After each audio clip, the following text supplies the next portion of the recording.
kujenga tena. Hem, tuseme kujenga tena. Sasa ili mtembeo, udhihirisho na maisha yako yawe halisi, lazima turudi kwenye msingi. Tuko katika majira ya sintofahamu. Sijui nini wenzetu huko Dodoma, lakini dunia iko kwenye majira ya sintofahamu. Kanisa liko kwenye wakati wa sintofahamu. Watu wa uchumi amehubiri hapa, askofu, wako kwenye wakati wa sintofahamu. Wanasiasa wapo kwenye wakati wa sintofahamu. Kila eneo la maisha, kwenye maisha kuna maeneo kama 7 hivi, yote yako na mwelekeo wa sintofahamu. Lakini sintofahamu hii inasababishwa na nini? Ndio tunataka tuje tunamue sasa, tupate kujua kwa nini sintofahamu ipo. Kwa nini kanisa lipo na Kristo amelisifia. Labda saa nyingine nasema tujieleze ile kanisa ni lipi. Tutajifunza tunapoendelea, tujue kanisa ni lipi. Nimefurahi sana huu mmoja wenu, Mungu awabariki sana. Unafahamu Yesu aliposema imekwisha, ni pamoja na kuua mifumo ya kidini. Watu wengi hawajui. Yesu aliposema aliua na nini? Nimeanza matatizo. Yesu aliposema sio dhambi tu peke yake kwamba imepoteza nguvu. Ni pamoja na nini? Na dini nayo imekufa. Na ndio maana pazia la hekalu likagawanyika vipande vingapi? Sisi naongea na watu hapa. Likagawanyika mara ngapi? Ili sasa kuwe na ile tunaita access ya kwenda moja kwa moja. Kwa nani? Kwa Mungu. Manake dini ilikuwa inawazuia watu wasimuone Mungu moja kwa moja. Sasa pazia la hekalu limefanya nini? Limegawanyika vipande vingapi? Lilipogawanyika vipande viwili, maana sasa kinachobakia kwamba kila mtu ana uhakika wa kukutana na Mungu bila kupitia kwa mtu mwingine awaye yoyote. Sijui kama mnanielewa. Aha, sasa tukishafika hapo tunaanza kujua kwamba kazi ya Yesu haikuwa tu kufa msalabani kisha atuponye tu magonjwa. Alikomesha na vitu vingine vingi sana, na ambavyo wewe sasa unatakiwa ujue nafasi yako wewe ndani ya Kristo Yesu, kisha uanze kutembea katika vile ambavyo Mungu alikusudia utembee navyo. Bwana Yesu asifiwe sana. Sasa katika ujumbe huu wa kujenga upya, kujengwa upya, hebu sema kujengwa upya au kujengwa tena, ni ujumbe ambao unaturudisha kwenye kusudi la awali. Kusudi la awali ni lipi?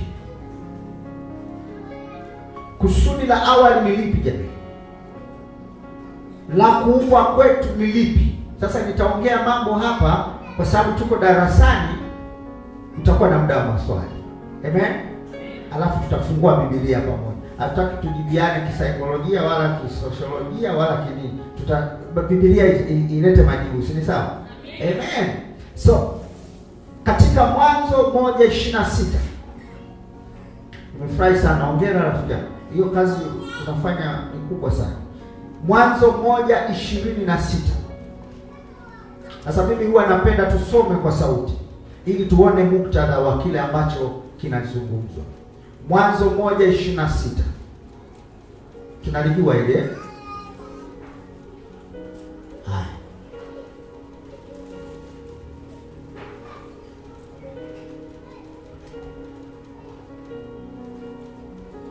Haya. Aliyepata masomo tu.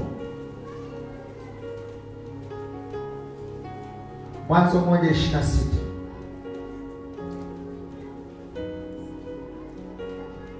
Msiniambia mjafika.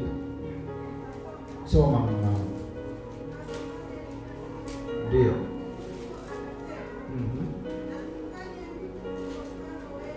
Ndio.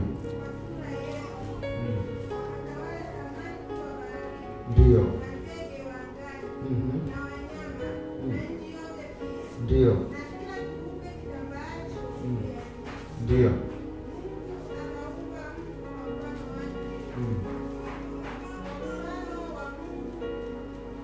Endelea kusoma tu. Endelea kusoma.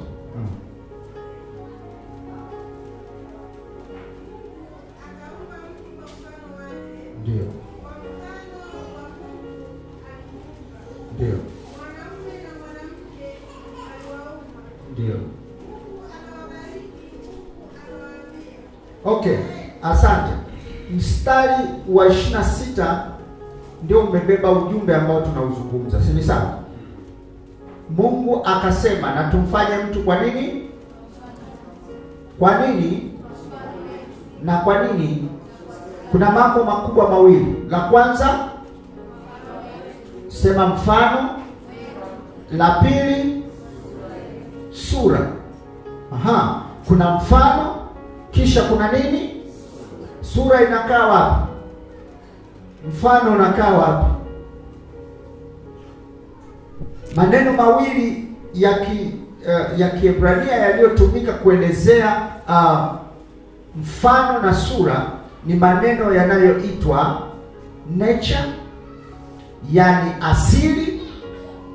Jambo la pili ni character ama tabia. Kwa Mungu anasema na tumfanye mtu kwa asili yetu na kwa tabia yetu.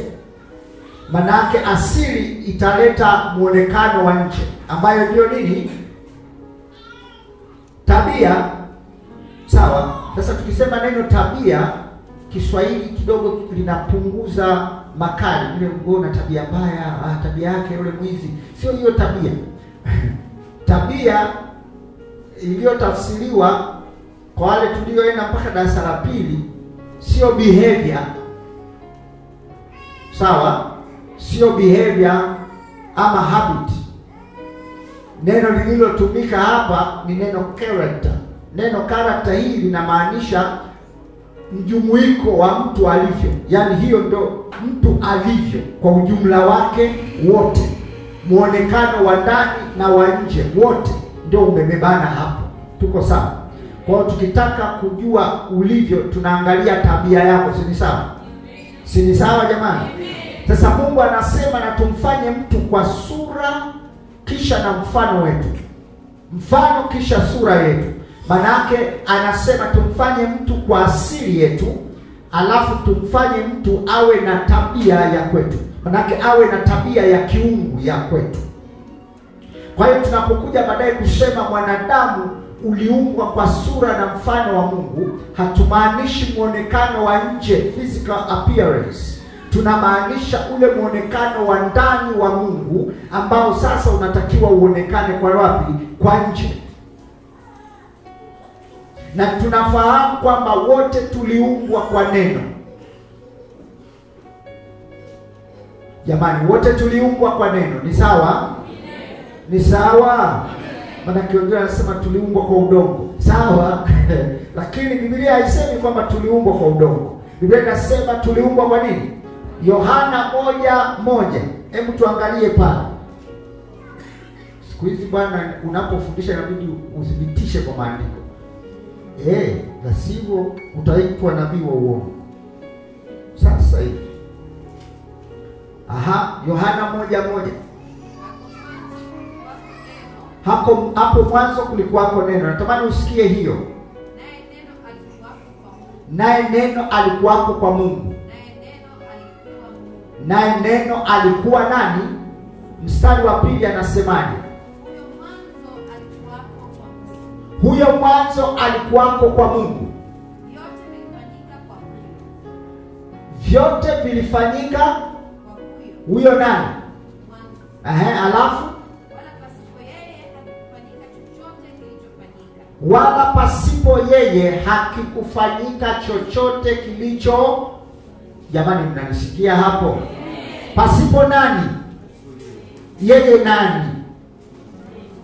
Tuko darasani mimi ndio maana nimewaambia mapema sasa. Pasipo yeye nani? Sio mwanzo. Mbona inasema pasipo huyo mwanzo? Mbona mnanichanganya? Turudie. Mnaona hapo kwenye hiyo screen? Mnaona? Aya twende. Naye neno. Good. Mstari wa pili. Hauna mstari wa pili. Yule bwana. Soma. Huyo mwanzo, si ni sawa? Ni nani anazungumziwa? Ambaye ndio nani sasa? Ndio neno. Tuko sawa? Kwa hiyo tunakubaliana kwamba pasipo neno hakuna chochote kilichofanyika. Ukiwa na wewe. Na ndio maana Biblia inasema Mungu akasema. Tunasemaga manini? Akasema na tumfanye. Kwa hiyo neno likatoka pale. Kisha kupitia neno mwanadamu akawa pumzi nini? Kwa hiyo tunaposema Mungu alipulizia pumzi ya uhai kwa mwanadamu, hatumaanishi tu ule upepo uliingia kwa mwanadamu. Lile neno ambalo Mungu alilisema ambalo likaingia kwenye pumzi sasa likasababisha mwanadamu awe kamili, awe hai. Kwa mwambie mwenzako wewe ni matokeo ya neno. Kama bado hajaelewa mwambie Petro anasema hatukuzaliwa kwa mbegu inayofanya nini? Bali ambayo ni nini? Neno la nani? Sasa mbona tunaenda sawa? Jamani, amina. Tunaweka foundation sawa. Wewe ni matokeo ya neno. Na ndio maana nje ya neno la Mungu wewe hufanyi kazi. Anasema pasipo yeye hakikufanyika chochote kilichofanya nini? Kilichokuwepo. Maana yake hakuna kinachoweza kuzaliwa nje ya nini? Ya neno. Kwa hiyo sasa tunaposema tunajengwa upya ama tunajengwa tena, maana yake lazima turudi kwenye msingi wa kile ambacho kilituzaa sisi. Kilichotuzaa sisi ni nani? Kilichotuzaa sisi ni nani? Wengine wanasema mama yangu ni neno. Jamani, amina. Siku moja jamaa mmoja mzee hivi ana ndevu nyingi hivi nyeupe kabisa zimebadilika, akatulia akakutana kwa mwana mdogo mmoja hivi kanaitwa Yesu, sawa, kadogo kameishi tu miaka 30 hapo kanasumbua. Sawa, huyu jamaa yuko siku nyingi, ni profesa, amesoma, amebobea. Kidogo nafanyaje ili kuurithi uzima ufalme wa Mungu? Akasema lazima uzaliwe mara ya ngapi? Sasa wewe dogo, sasa unaanza kuingia mwingine. Inawezekanaje mimi na ndevu zangu nikaingia tena wapi? Kwenye tumbo la mama yangu, halafu nizaliwe tena hapo, inawezekanaje? Akasema kumbe mzee unakosea. Mzee, sio mambo ya kuingia tena kwenye tumbo la mama yako. Hapa tunazungumzia kwa habari ya kilichozaliwa kwa maji na kwa roho. Tuko sawa? Tunaelewana? Kilichozaliwa kwa maji na kwa roho. Unataka nikupe picha nzuri uelewe sasa. Siku moja kabla ya uumbaji kuanza, unakumbuka pale mwanzo? Unakumbuka pale mwanzo? Mmoja anasemaje? Mwanzo moja. Hapo mwanzo Mungu aliziumba, alafu naye nchi ikawaje? Alafu tena utupu kabisa, alafu na giza, unasikia? Giza lilikuwa juu ya vilindi vya uso wa nini? Alafu roho ya Mungu ikafanya nini? Sasa Nicodemus anaambiwa usipozaliwa kwa maji na kwa roho.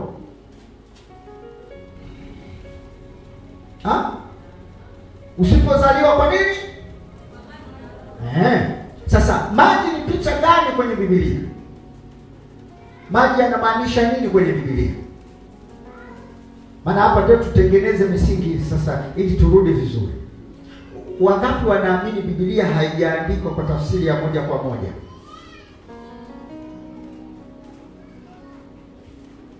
Nikwambie kitu.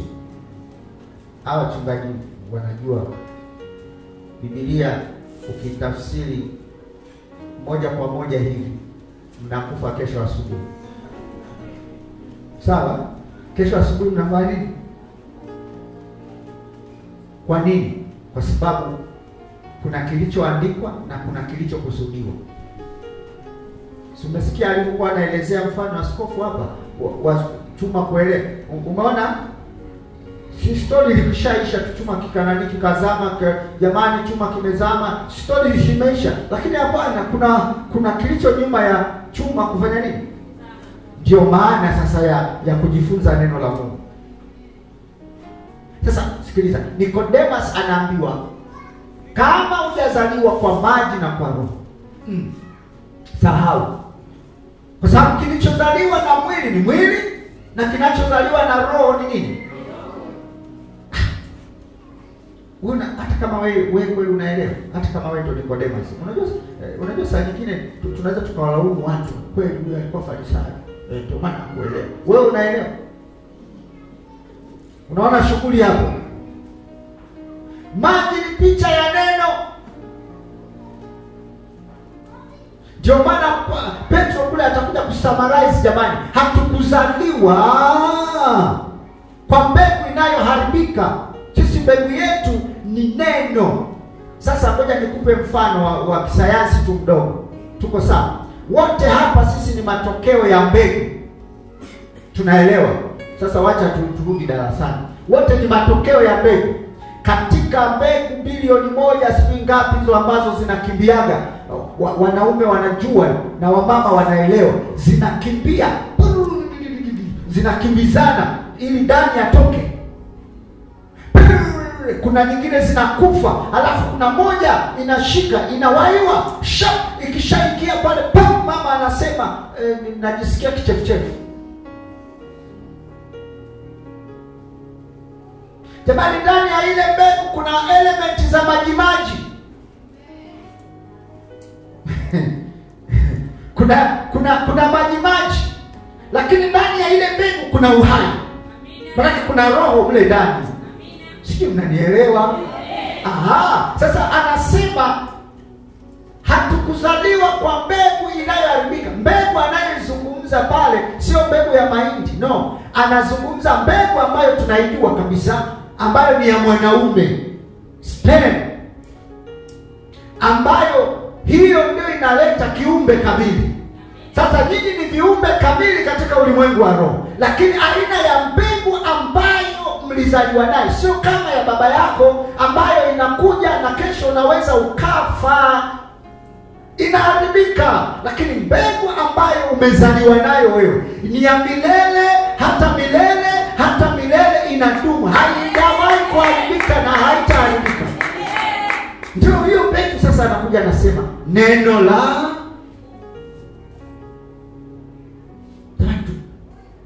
kuna watu wanachukulia hii mbegu ni nini. Ngoja nikuonyeshe jinsi ambavyo mbegu inaishi. Uko tayari kuona mbegu inavyoishi? Angalia sasa Yohana 1:14 anasema. Yohana 1:14 anasemaje? Yohana 1:14 hamjafika? So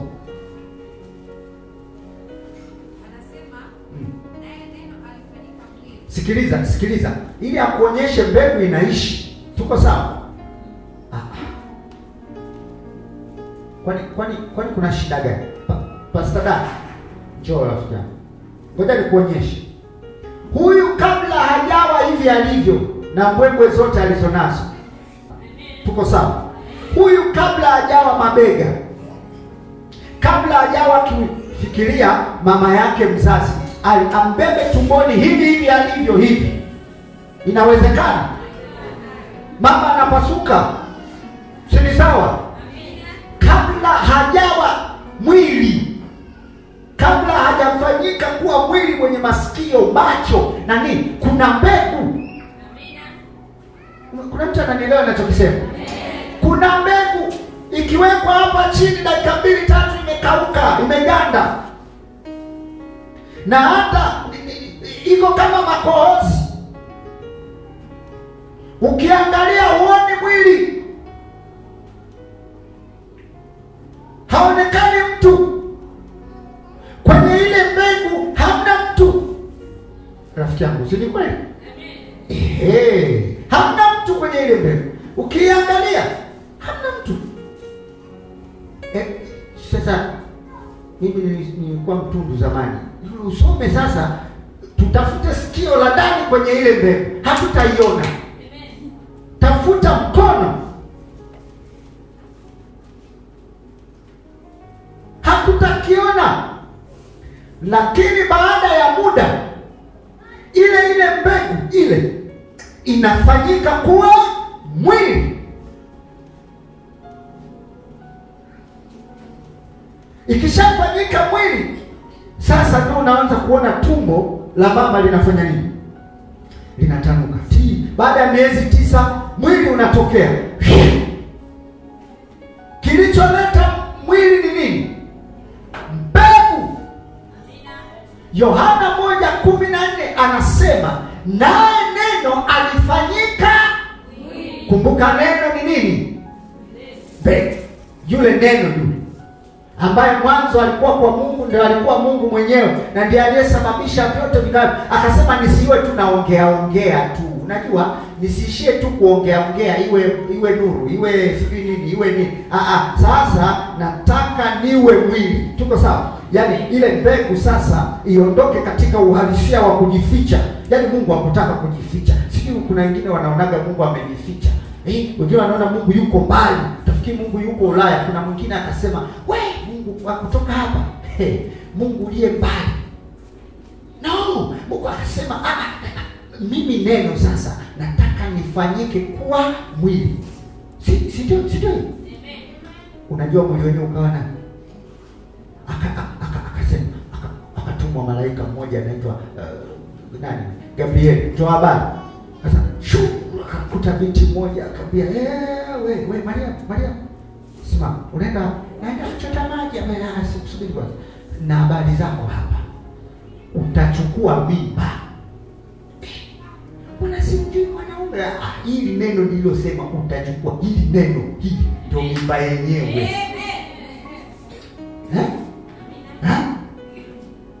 Sijawahi kumjua Mungu, mimi nakwambia. Kwanza mtaani watanionaje?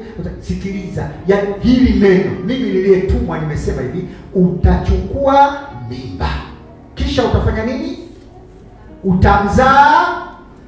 Unaona? Lile neno Mungu hakutaka ushirikiano na Yusufu. Unajua angemwambia Yusufu, nisaidie kidogo aje Yesu.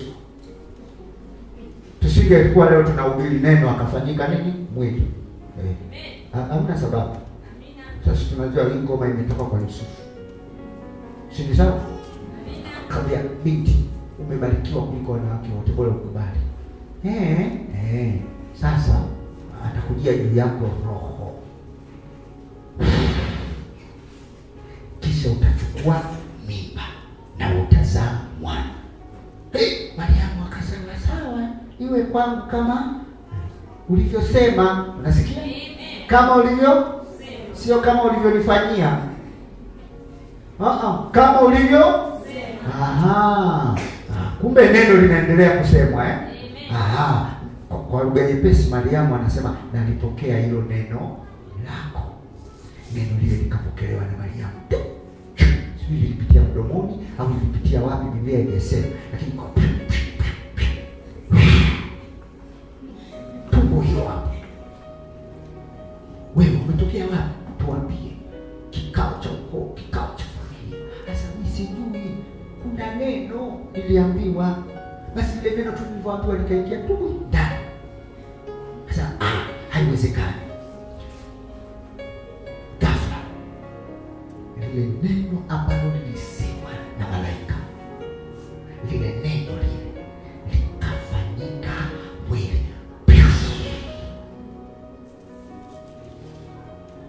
Mwili ukaitwa nani? Yesu. Amen. Kuna mtu analiona? Amen. Unalipata vizuri? Amen. Mwili ukaitwa nani? Yesu. Mwili ukaitwa nani? Yesu. Alafu sasa Yohana anakuja anathibitisha. Anasema ule mwili, asante sana. Ubarikiwe. Sasa ule mwili akakaa kwetu. Tunasoma Biblia pamoja. Ule mwili ukakaa kwetu. Halafu nasi tukauona utukufu wake. Utukufu wa nani sasa? Wa huo mwili. Yaani huo mwili sio tu umekaa kwetu, una utukufu. Huo mwili una utukufu. Ndio udhihirisho sasa. Ndio neno udhihirisho. Tuko sawa? Kama wa mwana pekee atokae kwa Baba, amejaa neema na kweli. Tumeuona utukufu. Jamani, tumeuona. Anasema neno akafanyika mwili. Wow. Kumbe kila kilichosemwa kwenye maisha yako sharti kifanyike mwili, ndiposa watu waone udhihirisho, waone utukufu wa Mungu kwenye maisha yako.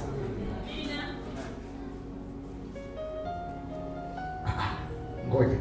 Waraka wa kwanza wa Yohana 1:1. Watu bado hawajalizika. Neno linakuwaje mwili? Sasa Yohana anathibitisha tena, anathibitisha. Waraka wa kwanza wa Yohana 1:1. Sikiliza, anasema lile, sio yule. Si Kiswahili tunakijua ndugu zangu. Sio yule. Nani? Lile lililokuweko tokea, alafu lile tulilolisikia, alafu tukaliona kwa macho yetu, tulilolitazama, na mikono yetu ikalipapasa habari ya neno la uzima. Kumbe neno linapapasika. Ndio, kwa sababu limefanyika kuwa mwili. Kuna mtu ananielewa? Bwana Yesu asifiwe. Bwana Yesu asifiwe.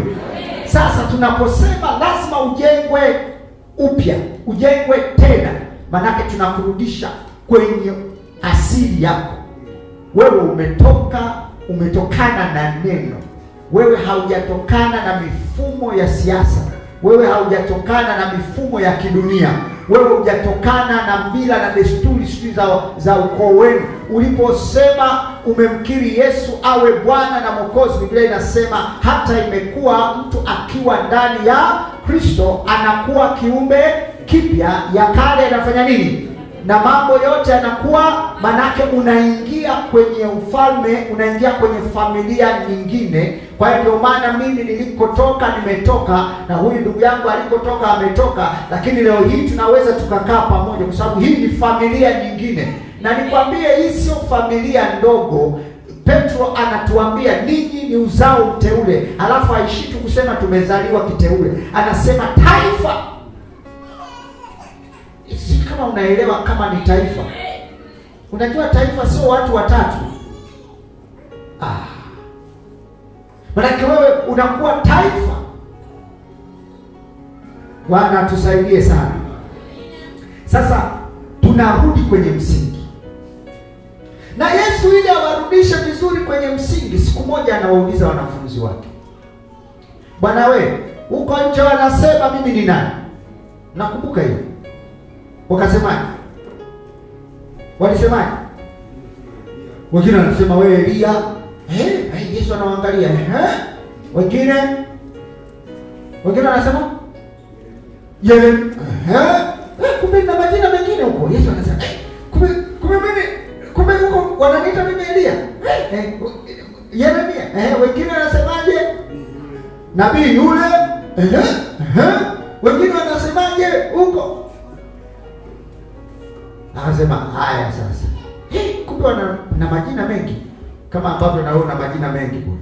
Si ndio? Huko anakuita askofu, huko anakuita mchungaji, si ndio? Wengine mnajiita mapunda wa Yesu. Wengine mnajiita ng'ombe wasio na faida, si ndio? Sisimizi wa Yesu. Kila mmoja ana majina yake.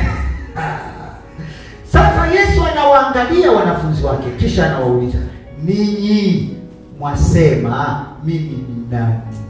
Wale wamesema hivyo, wamejaribu kubahatisha, kwa sababu walikuwa wanajaribu kuangalia namna anavyofanya mambo yake ni kama Elia. Udogo mbona?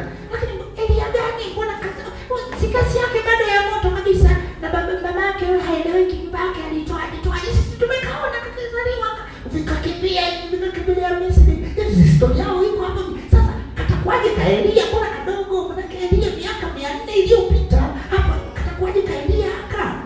Yeremia. Yeremia anatokea wapi hapa? Yeremia awe huyu Yeremia. Kwa wengine lakini mbona kazi anazozifanya ni kama za nani? Za Yeremia hivi. Sasa amna atakuwa nabii gani bwana? Nabii atakuwa huyu. Tumezoea manabii wazee huko. Yesu akasema, haya, ninyi mwasema mimi ni nani? Ndio. Sema Wengine mimi mwenyewe wanaishi kama hivi. Kwa sababu wenzetu kule nje washasema sasa tutaongea tena mambo ya Elia itakuwa marudio. Alafu ni kama jamaa hakubali kwamba yeye anaitwa Elia, sasa itakuwa kituko kidogo. Lakini kama nikimwona eti Andrea. Wewe Yakobo Elia Yakobo tuseme. Wewe Yakobo ukimwangalia unasema haukaoni kama Musa Elia hata. Ndio mambo yake. Nikisema maji yanakuwa divai bara. Ukuta ndio Musa kajikuta na tusiseme. Bwana si atuelewe. Jamaa mmoja nikainua mkono hili hapa. Akasema, wewe ndiwe Kristo mwana wa Mungu aliye hai. Jamaa akageuka akasema, macho hayakufunulia kama sio baba yangu wawahi. Anasemaje? Wewe ndiwe Kristo mwana wa Mungu aliye hai. Hakusema wewe ndiwe Yesu Kristo. Amesema wewe ndiwe Kristo mwana wa Mungu aliye hai. Yaani wewe ni Mungu ndani ya Mungu wewe.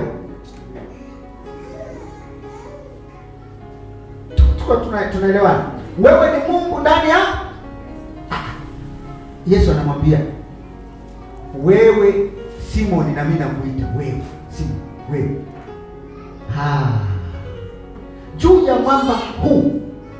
Sasa sikiliza, watu wengi tukadhani kwamba anaposema juu ya mwamba huu basi ni juu ya Petro ndio atalijenga kanisa. Kanisa halijajengwa juu ya Petro. Tuko sawa?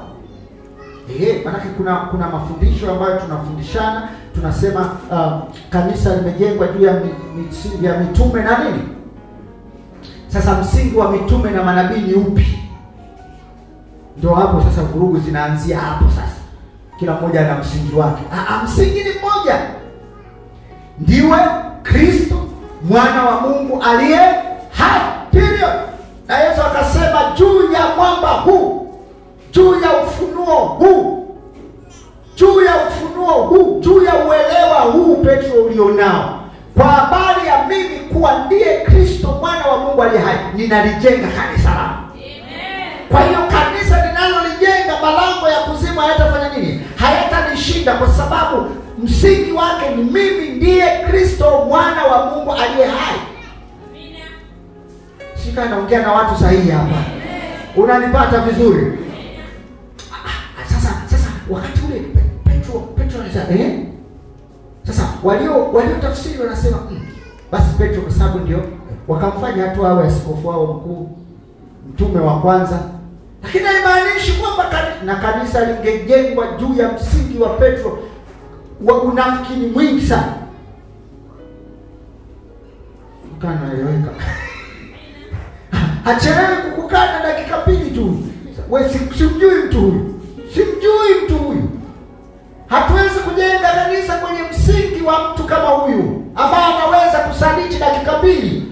Yesu anasema sio wewe nakujua unaitwa Petro Bayona wewe. Mimi ninasema hivi, ninalijenga kanisa langu kwenye ufunuo huo ulioupata ya kwamba mimi ndiye Kristo mwana wa Mungu aliye hai. Mimi ninalijenga kanisa na malango ya kuzimu hayatalishinda. Maana yake ili kanisa liwe imara linategemea sana na uelewa wa ndiwe Kristo mwana wa Mungu aliye hai. Manake kanisa ambalo Kristo hatambuliki, malango ya kuzimu yanapiga hodi kila siku na yatalishinda. Amina. Shika naongea na watu hapa. Haleluya. Haleluya. Unanielewa vizuri?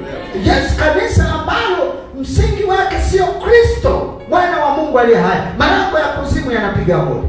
Na hapa tutakemea mapepo kutokea Januari mpaka Disemba.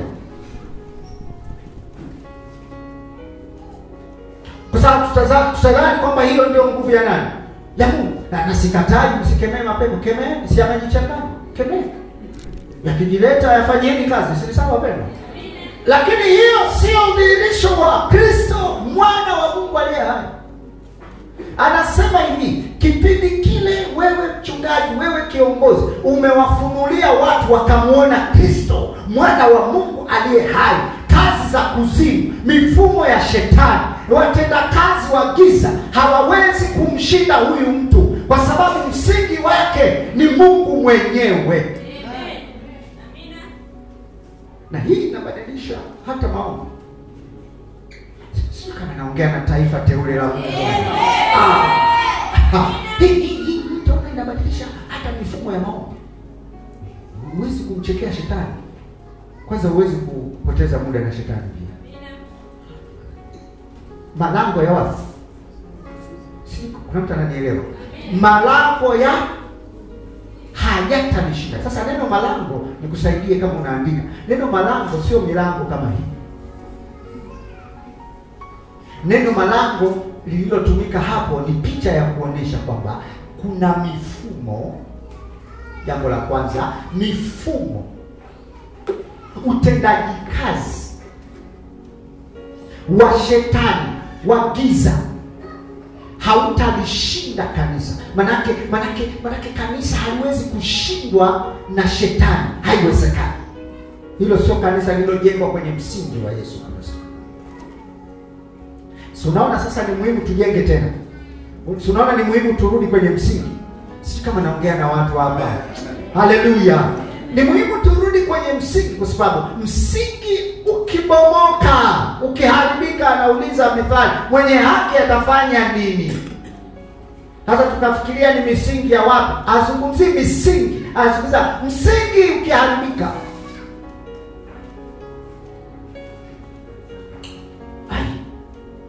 Yohana anasema lile lililokuweko tangu mwanzo, tulilolisikia, tuliloliona kwa macho yetu, tulilolitazama na mikono yetu ikalipapasa kwa habari ya neno ya uzima. Angalia mstari wa 2. Unaweza kupelekea mstari wa 2? Na uzima huo ulifanya nini? Hebu tusome 1, 2, 3. Wewe jamaa uko rohoni sana. Na 1, 2, 3 twende. Na uzima huo ulidhihirika nasi tumeona. Unajua kwa nini anaita uzima? Kwa sababu kule mstari wa kwanza anasema hapo mwanzo kulikuweko neno, na neno, alafu ile neno ndio uzima, alafu ule uzima ndio unatia nuru. Si ni sawa? Na sasa hapa anakuja anasema hivi, na uzima huo ulidhihirika nasi tumeuona. Manake ulikuwa halisi. Unakumbuka neno limefanyika kuwa mwili?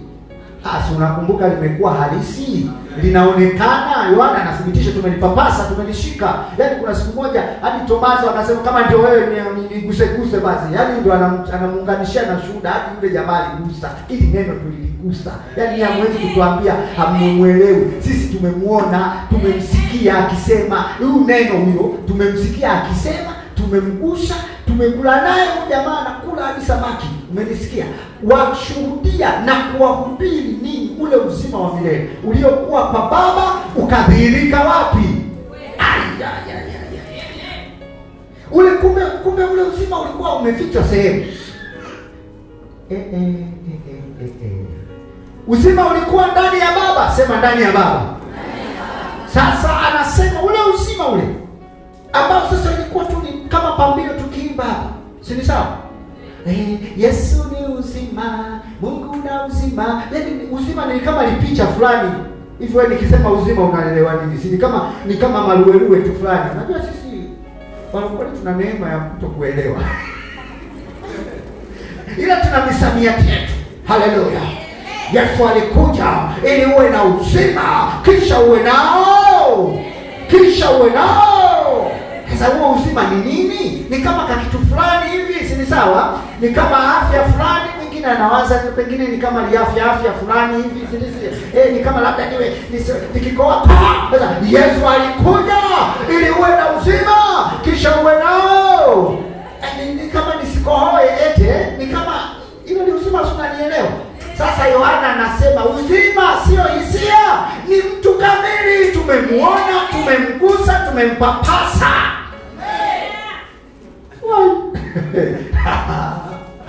Anasema nasi tena washuhudia na kuwahubiri ni ule uzima wa milele uliokuwa kwa Baba ukadhihirika kwetu. Maana umeonekana live. Unajua maana ya kudhihirika? Hapa sio imani tena kwamba ya dhihirika Baba. Afu hapa uzima umekuja live. Hebu sema live.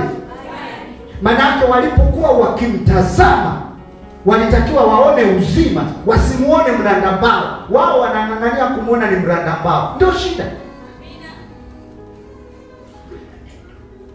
Twende mstari wa 3. Twende mstari wa 3. Twende mstari wa 3. Aha. Hebu tusome tena kwa sauti. Kuna raha Kuna raha. Na hiyo ndio inatakiwa sasa. Hiyo neno linatakiwa sasa. Ndio linaanza kuwa halisi. Umenielewa? Sio tu tunakalili kwa maana jinsi Mungu alipenda ulimwengu hata kila muumini asipotee bali awe na uzima wa milele. Haleluya. Hilo ndio neno la Bwana. Mstari mwingine, na yaweza yote katika yeye anitiaye nguvu. Haleluya. Adui zangu watapigana, mashimo walionichimbia watadumbukia wenyewe. Unadumbukia na wewe. Ndio maana wamekutegea umeanguka, si sawa? Hatusemi tu, lile neno lazima lifanyike mwili ndani yetu.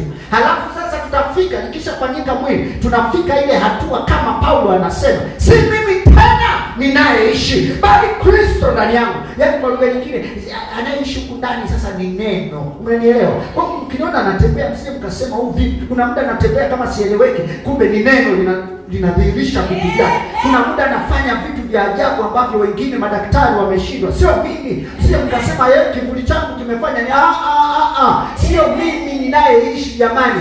Mimi nilishakufa. Uzao wangu ule wa Paulo yule, mnamjua, yule aliyekuwa mtekaji, yule msomi mjanja aliyekuwa anaweza kuhamasisha wengine wamuue Stefano. Sio yule tena, yule alishakufa. Maana uhai wetu umefichwa ndani ya Kristo.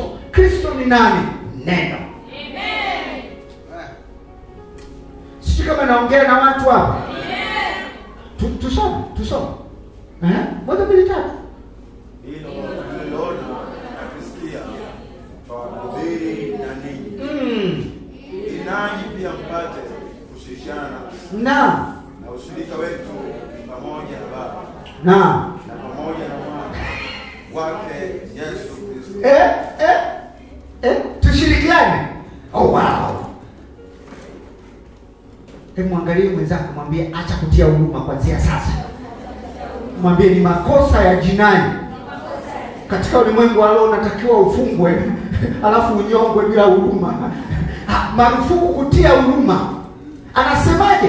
Hilo tuliloliona nyinyi hamkuliona. Sawa? Sisi tumeliona, tumelishika, tumelipapasa, tumelisikia. Sawa? Neno la nini? Tunawahubiri sasa na nini hilo neno. Ili mkilipokea sasa, ili nanyi mpate kushirikiana na sisi utamu tulionao. Wewe unaweza ukatushangaa, mbona jamaa waeleweki tu mambo yao. Kuna utamu tuko nao sasa, njoni na nyinyi mshiriki. Utamu unaletwa na neno. Na ndio maana watu wanatoka huko na kule wanakuja Jumapili kwenye makanisa yetu. Usifikirie wamefuata mbwembwe. Watu wamefuata neno. Anasema ili nani pia mpate kushirikiana na ushirika wetu. Aseme tu sasa mje alafu mkae tu mshirikiane nasi muimbe tu mapambio. Msielewe. Anasema na ushirika wetu. Msije mkafikiri tunashirikiana tu sisi wenyewe huko ndani. Nyinyi mtatuchukulia kawaida, maana mtajua sisi tunatoka mtaa wa Balozi Mama Sefu. Sawa? Ushirika wetu sio na Mama Sefu. Sikiliza, ushirika wetu ni pamoja na Baba na Mwana wake Yesu Kristo.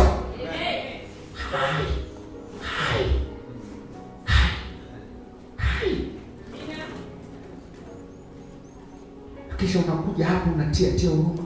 Itasalame Baba.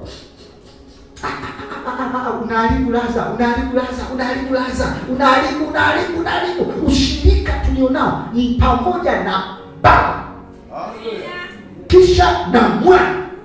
Njooni jamani, tushirikiane, tule raha.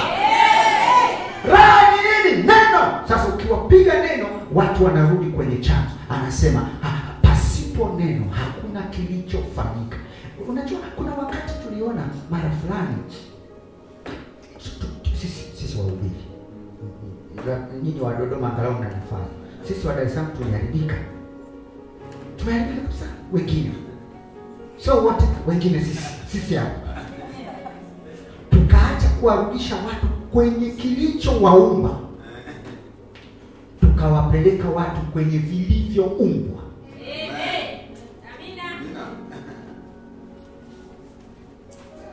Na hii imefanya watu wawe ni matahira kiroho.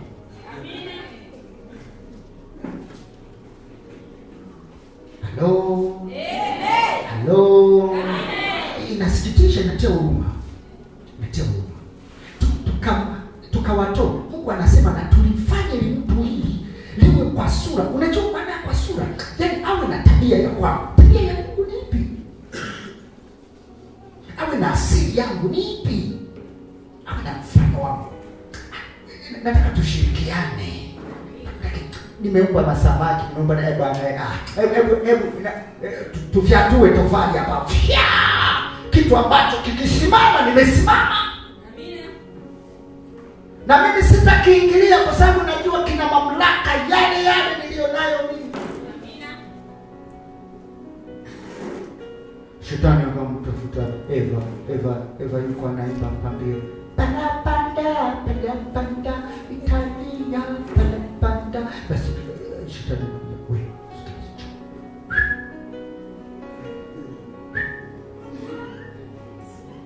amen. Wewe kwa nini wewe wakati Mungu anaongea na Adamu, kwa nini alisema tusile mti tutakufa? Mungu. Basi sikiliza. Kwanza ulivyomuona sawa. Wewe ni wakula madarasa kila siku. Kula matunda ya wenye yanavutia. Nielewe. Mtoto mrembo kama wewe. Kula vitu vya maana. Mungu anajua kila hivi unafanana naye. Si Mungu alishasema na tumfanye mtu kwa sura na mfano. Manake neno mfano manake ni nini? Mfanano. Halo? Maana neno mfano si ni mfanano? Wewe hujafanana bado. Anamuondoa kwenye asili kwamba wewe ulivyo hujafanana na nani? Kula ufanane naye. Ningekuwa mimi ndio wewe nikamuuza. Hebu jaribu. Wewe si shetani. Hebu kula tuone unataka kufanana na mtu. Shetani hakuna. Sasa shetani alichokuja kufanya ni kutest. Kujaribu utambulisho wa huyu kasia sema yeye anafanana na nani? Anakuja mtu, wewe unafanana na Mungu. Adamu akafeli. Adamu kashindwa. Adamu wa pili sasa anaitwa Yesu. Pio mlimani akajaribiwa. Sisumbuani. Na ni Roho ndo kampeleka ukamjia juu yake akupenda mlimani ukajaribiwa. Yaani unajaa Roho Mtakatifu afu unaenda kujaribiwa. Sasa siku hizi mtu gani sisi tukijaa Roho Mtakatifu tunataka tunene tu Mungu kanisani. Nataka majaribu. Sasa utajulikanaje una nguvu? Kwa sababu Roho Mtakatifu haingii ndani yako ili unene. Anaingia ndani yako ili umdhihirishe Kristo. Kunena ni bonus. Kuna watu wananena wanaudhihirisha. Kule Dar es Salaam watu wananena lakini ni wambea. Huku mmeokoka. Mungu ainue. Yaani mtuombee Dar es Salaam. Mtuombee Dar es Salaam.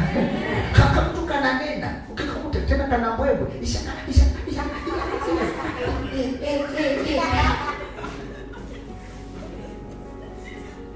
Kutekesho. Ndio anaita genge la kumsengenya mchungaji. Afu ndo anakuwa kiongozi wa maombi kanisani. Sikilizeni. Bwana asema kama mwanangojera asema. Nafikiri Roho Mtakatifu ni wambwembwe. ishara ya kwanza, Roho Mtakatifu yuko ndani yako, anaanza kumdhihirisha Kristo. Udhihirisho wa maisha yako wewe yanakuwa na mtembeo. Tubadilishe. Nafikiri tunahitaji kufafanua misamiati. Tunaposema uamsho tunamaanisha nini? Unamwamsha aliyelala, alilalia wapi? Ili afanye nini? Sio awe zoba tena. Manake aweze kumdhihirisha yule aliyelala ndani yake, si sawa? Kwa sasa tuone wanamuziki wanaomdhihirisha Kristo. Sio wanaimba ili wapate hela. Tuna kizazi cha ajabu. Sio huko Dodoma, mnawaambia. Kizazi cha ajabu. Unakuta mwimbaji kule Dar es Salaam ana kibegi chake hapa, ana CD. Ye kila Jumapili ni kanisani tu, kwenye makanisa ya watu. Mpe namba 3. Akisha cheza hapa, mtumishi umetubariki sana, chukua 5,000 kasoro. Amen. Naye anajifanya naye ni mtumishi wa Mungu. Tunakula vya madhabahu. Kuna ugonjwa hapa. Anachokiimba wala hakishi. Ukifuatilia kama tembea na wanakwaya hapo. Sio Dodoma mmeokoka. Tuache hivyo. Tuache. Nyewe wenzetu safari ya mbinguni mnayo. Sisi mtuombee. Sasa na saa ya kuondoka kwetu. Haleluya.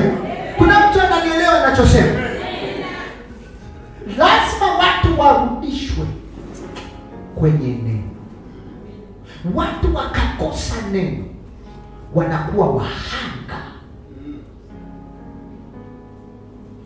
Usishangae mtu kaja kesho Jumapili kwa sababu ni muhanga.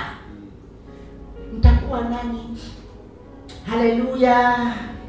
Mtakuwa nani? Wiki ijayo hakapo. Kahanga. Kwa sababu neno halijawa halisi. Si Bwana atufungue ili neno likawe halisi kwenye maisha yetu. Akadhihirika Kristo Yesu. Anamwambia Petro, na kuita nisikie. Kwa ufunuo huu Baba ulioupata, umetoka kwa Baba mwenyewe. Aya. Na kuhakikishia kwa ufunuo huu, yeyote atakayenifunua mimi, amefunua kanisa ambalo malango yake hayavamiwi ovyo. Turudi kwenye msingi wa neno. Amen. Hello. Sikia kanisa linapigwa. Nani? Kanisa gani? Nani? Kanisa linalopigwa ni kanisa? Hapana. Wewe ndio umepigwa, usituchanganye. Wewe ndio umepigwa. Watumishi, Bwana asifiwe. Haleluya. Tunapigwa sana. Unapigwaje? Amesema malango ya kuzimu hayatalishinda. Amina. Na sio kwamba hautashindana, lakini wewe sio wa kushinda. Alishinda. Unajua ujamaa alishashinda, alafu akaweka kazi zote chini ya miguu yake. Amen. Sisi kama naongea na watu hapa. Amen. Ni watu wazuri kabisa. Haleluya. Kwa hiyo unaona kwa nini tunataka tujenge? Tunajenga sasa ili Mungu anapotembea kwenye maisha yetu udhihirisho uonekane. Moja, lakini maisha yetu yenyewe yamfananie yeye. Amen. Kwa siongelee hela kama neno halipo moyoni. Kwa sababu utapata hela, utaacha imani. Kwa unaona sasa kila Jumapili pokea mume. No. Ni vizuri kupokea waume. Haleluya. Ni vizuri kupokea na wake. Haleluya. Ni vizuri kupokea na magari mazuri. Hata mimi napenda. Amen. Na kwani ni nani hataki gari zuri? Hebu tuwe wa kweli. Hata mimi nataka mchungaji hapa nipo na hata wewe baba, si sawa? Lakini hiyo sio Kristo. Kristo hadhihiriki kwa sababu ya gari. Amina. Oh yeah. Saa ile Kristo ameinuka ndani yako. Unajua watu hawaokoki kwa sababu unaendesha gari. Unanielewa? Wakati uko kwenye gari eti mtumishi, naomba niokoke. Kwa sababu ya gari? Hapana. Kuna watu wana magari wewe huna. Kuna mtu tu nyumbani kwake amepaki magari, hana matumizi nayo na hana mpango wa kuja kanisani na wala haendaji kanisani. Kwa hiyo yule ndio awe mwinjilisti wa kimataifa. No way. Tunataka Wakristo ambao watambulisha Kristo, watu wakiona matendo yao wanainua mikono, wanasema wewe ni Mungu. Halafu yeye Mungu ndo anakuwa na kazi ya kuwavuta wengi waje kwake.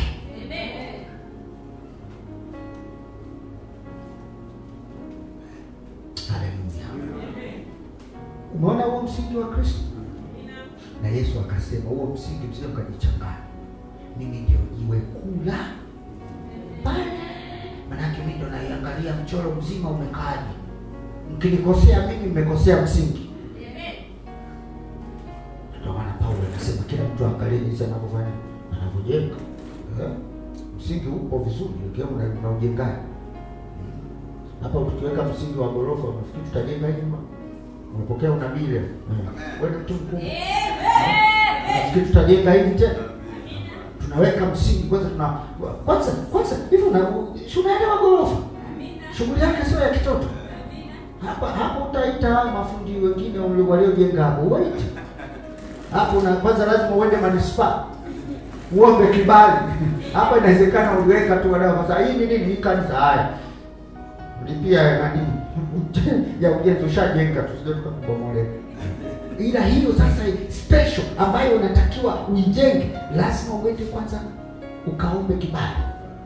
Hafuaje waangalie, wapime na ardhi. Inaweza kubeba nini? Hafu anaangalia maji huko chini yako sije tukachochote kidogo maji za msingi utakuwa uende vitatu. Unakuja kuambia msingi utakuwa nzima. Huwezi kuweka gorofa, msingi unaanzia hapo. Hapo umeshajenga nyumba zako kama 3 tayari, wewe bado unapambana na msingi wa gorofa. Kristo anasema mimi ndio jiwe kuu la wapi? Halafu anasema nani kama mawe yaliyo hai. Mawe yaliyo hai yamejengwa. Tunafanyaje? Mmejengwa mpate kwa nyumba hii ya Roho. Kwani msomaji hiyo Biblia inavyosema? Ninyi ni mawe yaliyo hai. Mmejengwa mpate. Petro huyo. Mpate kwa nyumba ya nini? Ya Roho.